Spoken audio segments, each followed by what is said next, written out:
السلام عليكم ورحمة الله وبركاته وإذا سلام الدمان وحن ربي إن شاء الله إن مانتي كهذا له طبعا سيدان هربا وجهد الجري كورونا فيروس مانتو حرقات قاوك وركدوا إن وجهد له وأنا سمينه مانتي لمبرس ما كهذا لنا وقتها مانتي الدنيا وحمرة يا كورونا فيروس 6 مليون وضد أيو سياحة عجينة يا أما 4 مليون بكسي سعودة dhimashada 200 iyo siyaasad 300 kun ku sii socda dunida waa ogtiin dalkeenii baantay 700 ka badan baa laga helay waxaan hubaa in lambarku inta ka badan yahay horena waan u sheegay maxay yeelay mar walba oo baaritaanka la sii badiyo waxa soo baxayso in lambarku inta uu ka badan yahay waqti badan baa dadka ka lumay waxa ahayd in sidaan horeba u sheegay waqti intaan ka fog la diyaar garoobay ahayd waxaan laakiin rabaa maanta inaan hadalkayga wax ku wajahan yahay waxaan rabaa inaan fiirino waxyaabo badan oo nasaaix baa la soo jeediyay waxyaabo badan oo waxa la yiri warsankii hal xirto war social distance hala sameeyo dadkii ha kala durkaan waxa la yiri maxaa la yiraahdaa cidii xanuunka isku aragtay gurigeeda ha joogto waxa fariin badan baa dadka la gaarsiiyay laakiin fariintii waxaad moodaa inaan dhag loo dhigin in sidii la rabay ay dadka u gaarin ciladu marka maxay tahay marka waxaan rabnaa inaan cilada maanta si kale inaan u fiirino oo aan niraahno bal waxaan la sheegayo miyaa sax ahayn dadkii ku haboona miyaa dadka gaarsiinayeen arrimo noocaas oo kooban baan rabaa inaan marka aan wax ka iraahdo intaan taamaka oran waxaan rabaa si aan hadalkayga u samadeeyo waxaan rabaa bal inaan wadamada qaatay nasaaixdan qaatay wadamada qaatay fariimahan caafimaadka u qaatay dhab xanuunka ilaa inteeba dadkoodu ku dhacay wadamada ka dhaga adeegana maxaa la yiraahdaa xanuunka ilaa inteeba ku dhacay marka numbers ba maanta ka hadlaynaa si dadka markay numbers ku arkaan u fahmaan waxa si kala maadaama dadkii arinta ay u fahmi waayeen waxaan rabaa marka inaan dhowr wadan ilaa 6 wadan inaan barbardhig u sameeyno oo aan fiirino marka 6dan wadan su'aalo isku si ah baa dadkooda la weydiiyay waxa la weydiiyay meelaha ciriiriga ah ma ku badan yihiin dadkaas ma qaateen nasiixadaha in meelaha ciriiriga aan la tagin sanka iyo afka ma xirtaan face mask ma qaataan xanuunka ilaa intee bay ka baqaan gacmo dhaqashada iyo farxalka iyo nadaafada iyo arintaas ilaa intee bay fuliyeen sida xanuunkan u yimid wadamada marka aan comparison ku sameeyno wadamada aan fiirinayno arrintan qaadashadeeda intay ka gaarsiisan tahay oo wadanka Taiwan waa Thailand waa Malaysia USA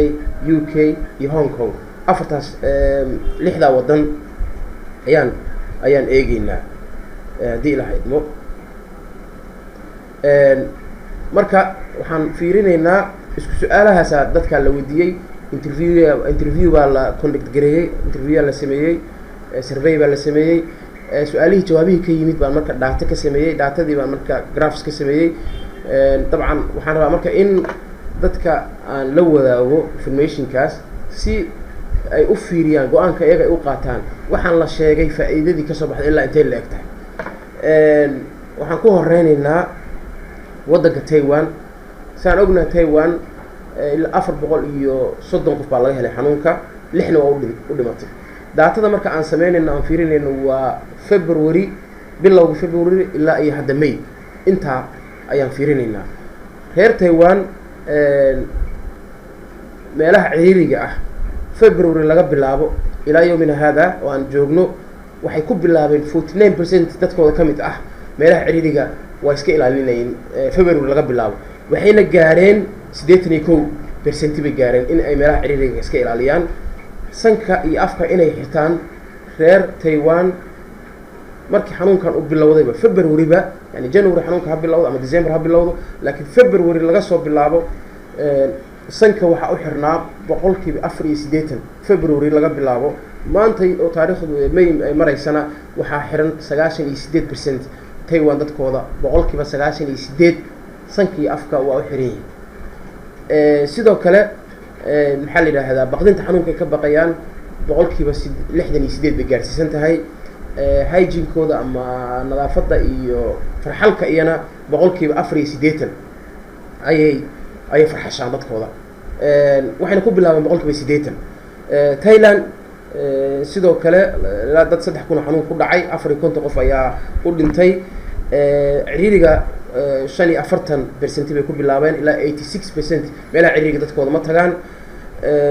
sanka xirashadeeda iyo afkana waxa boqolkiiba 73 bay ku bilaabeen boqolkiiba 88 dadka reer Thailand waxa u xiran sankii afka baqdinta ay ka baqayaan xanuunka ama ay iska ilaalinayaanna boqolkiiba 80 bay ku bilaabeen boqolkiiba 90 dadkooda xanuunka waa ogyihiin waa ay ka baqaan waana iska ilaaliyaan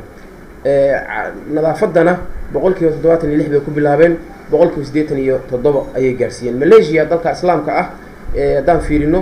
dabcan 6,000 oo qof ayaa xanuunka 6,200 baa laga helay 105 waa u dhimatay meelaha ciriiriga ah waxay ku bilaabeen inay ka cararaan oo iska ilaaliyaan waxay ku bilaabeen boqolkiiba 40 waxa ay marka maantay ay marinayaan boqolkiiba iyo dhowr iyo 80 ay marinayaan reer Malaysia haddaad fiirisid boqolkiiba 90 bay hadda marinayaan sanka xirashadeeda boqolkiiba 55 bay ku bilaabeen boqolkiiba 86 ayay gaarsiiyeen face maskiga baqdinta iyo carabka bahalkan ay ka baqsan yihiin boqolkiiba 80 ay markii hore ku bilaabeen dadkooda boqolkiiba 90 baa la gaarsiiyey nadaafadana boqolkiiba 87 baa la gaarsiiyey wadanka ugu sareeya xagga nadaafada gacmo dhaqashada markii la soo aado aan nimaanna marka wadamada fariintan ama ka sagsaagay oo dadkooda qaadan ama maxaa la yiraahdaa aadna arki doontaan xanuunka sida uu u gaaray aad arki doontaan macnaha inta wadamada hadda sheegnay waad aragteen tirada dadka xanuunka uu ku dhacay aad uma badno iyo dadka ka dhintay wadamada xanuunada dadka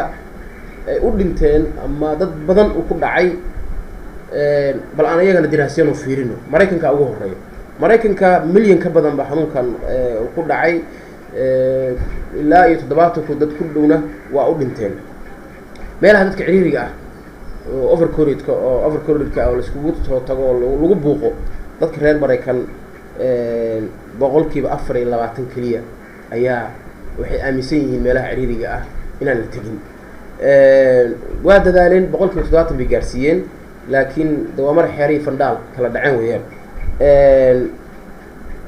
sanka xirashadeeda reer Mareykan dadka Mareykanka boqolkiiba 7 kaliya sanka u xiran markii xanuunka uu bilowday dadaalkii la dadaalay waxay gaarsiiyeen Mareykanka boqolkiiba 60 ayay gaarsiiyeen xanuunka baqdinta iyo in la iska ilaaliyana boqolkiiba 34 wadamadan Asianka soo sheegnay nin 34 kuma jiro boqolkiiba 70 boqolkiiba 60 boqolkiiba 80 boqolkiiba 90 bay gaarsiisan tahay gacmo dhaqashada dabcan boqolkiiba 40 ayay ku bilaabeen boqolkiiba 60 bay gaarsiiyeen aan u nimaano Ingiriiska UK 180 kuma xanuunka ku dhacay 28 baa ka dhintay waxay ku bilaabeen meelaha ciriiriga in laga cararo 14% kaliya ayay ku bilaabeen 47 waa gaarsiiyeen sanka waan ku celceliyo sankii afka xirashadiisa muhiimadda uu leeyahay reer Ingiriis boqolkiiba 1 kaliya ayaa aaminsanaa waxayna gaarsiiyeen boqolkiiba 13 kaliya boqolkiiba 13 bay maanta marayaan inay sanka iyo afka xirtaan iyadoo dadkaas ay ka wada dhinteen iyadoo la yiri maalin walba lagala hadlayo la leeyahay hal is ilaaliyo Hong Kong iyada waa kun qof ba xanuunka ku dhacay 4 kaliya u dhimatay xanuunka ka cararkiisa ama iska ilaalintiisa meelaha ciriiriga boqolkiiba 80 weeyaan sanka boqolkiiba 90 ayaa u xiran dadka reer Hong Kong gacmo dhaqashada boqolkiiba 85 xanuunka baqdintiisana waa boqolkiiba 70 maxay tahay marka maxayna tusaysaa numberska marka aan sheegnay numberskan aan sheegnay waxayna tusaysaa dabcan waxa kale xataa jirsilfeygan waxa kamid ah qayb ah dadkan wadamadooda fariimaha uga imaanayo ama xukuumadda ha noqoto ama xirfadleyda ha noqoto ilaa intee bay fariintaas ay aaminsan yihiin inay qaataan wadamadan Malaysia iyo Taiwan iyo Thailand iyo Hong Kong wadamadaas oo dhan fariimaha waxay u qaateen si dhab ah bay u qaateen kalsooni aad u badan bay xukuumadahooda ku qabaan iyo dadka xirfadleyda ah cagsiga marka wadamadan kale xanuunka uu ku batayna fariimaha uga imaanayo dadka maxaa la yiraahdaa xirfadda leh iyo madaxdooda iyo mas'uuliyiintooda aad buu uga hooseeyaa boqolkiiba 30 boqolkiiba 40 bay aaminsan yihiin halka wadamadan kale Malaysia iyo wadamadan Taiwan iyo Thailand ay aaminsanaayeen boqolkiiba 70 80 fariinta in la qaato ay aaminsanaayeen marka runtii waxay na tusaysaa marka inta farqigaas wuxuu na tusayaa sida ay wax yihiin buu na tusayaa طبعا waddanka Austria ma hadda ka horna waa sheegay laakiin waa ku celinayaa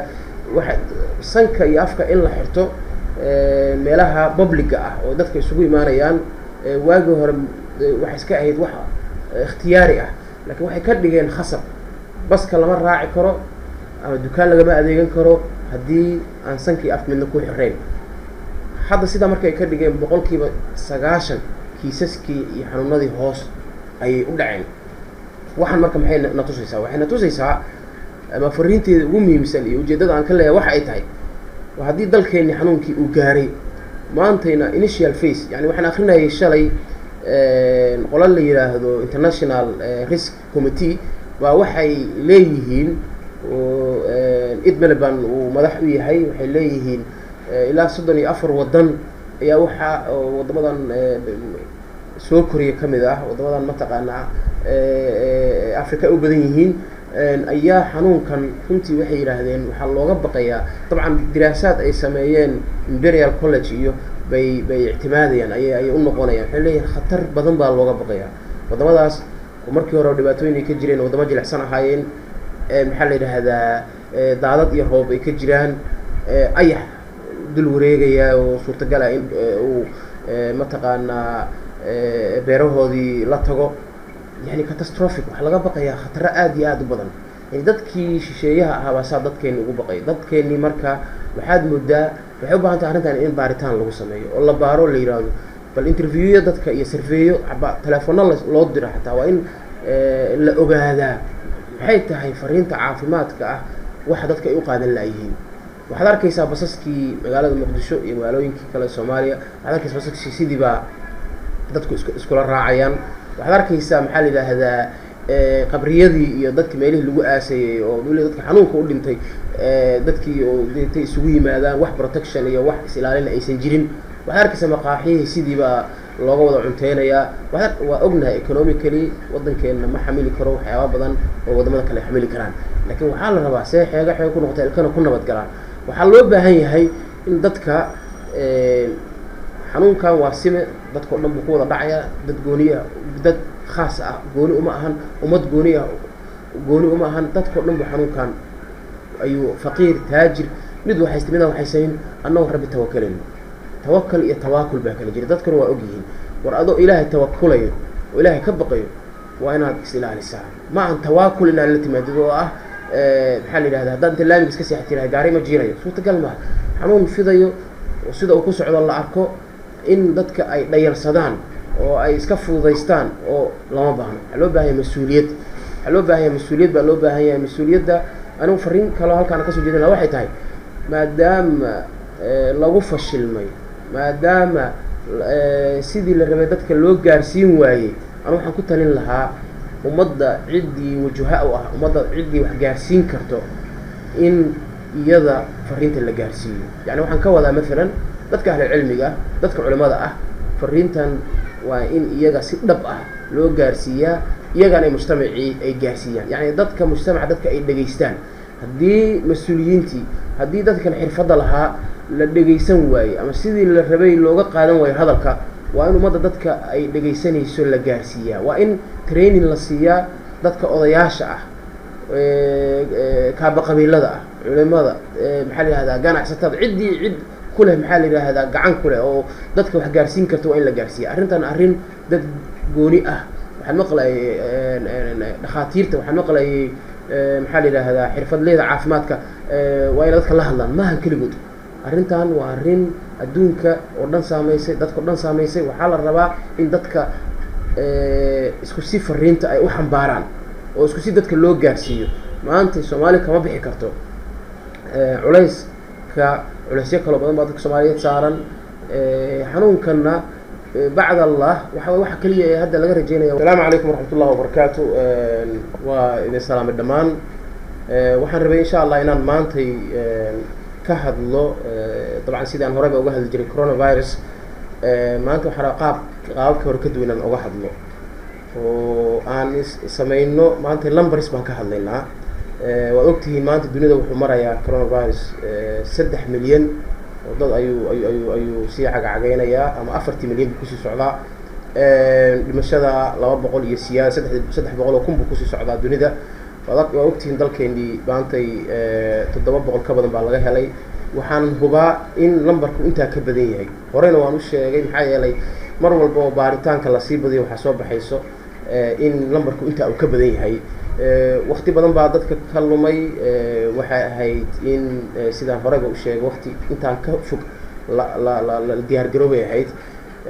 waxaan laakiin rabaa maanta inaan hadalkayga wax ku wajahan yahay. waxaan rabaa inaan fiirino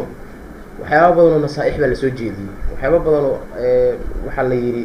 warsankii ha la xirto, war social distance ha la sameeyo, dadkii ha kala durkaan. waxaa la yidhi maxaa la yidhaahdaa ciddii xanuunka isku aragta guryaheeda ha joogto. fariimo badan baa dadka la gaarsiiyey, laakiin fariintii waxaad moodaa inaan dhag loo dhigin, in sidii la rabay aysan dadka u gaarin. cilladdu marka maxay tahay marka waxaan rabnaa inaan cilladda maanta si kale inaan u fiirino oo aan nidhaahno bal waxaan la sheegayo miyaa sax ahayn, dadkii ku habboonaa miyaan dadka gaarsiinaynin. arrimo noocaasoo kooban baan rabaa inaan marka aan wax ka idhaahdo. intaan taamarka oran waxaan rabaa si aan hadalkayga u samadeeyo, waxaan rabaa bal inaan wadamada qaatay nasaaixdan qaatay, wadamada qaatay fariimahan caafimaadka u qaatay dhab xanuunka ilaa inteeba dadkoodu ku dhacay, wadamada ka dhaga adeegayna maxaa la yihahdaa xanuunka ilaa inteeba ku dhacay. marka numbers baa maanta ka hadlayna.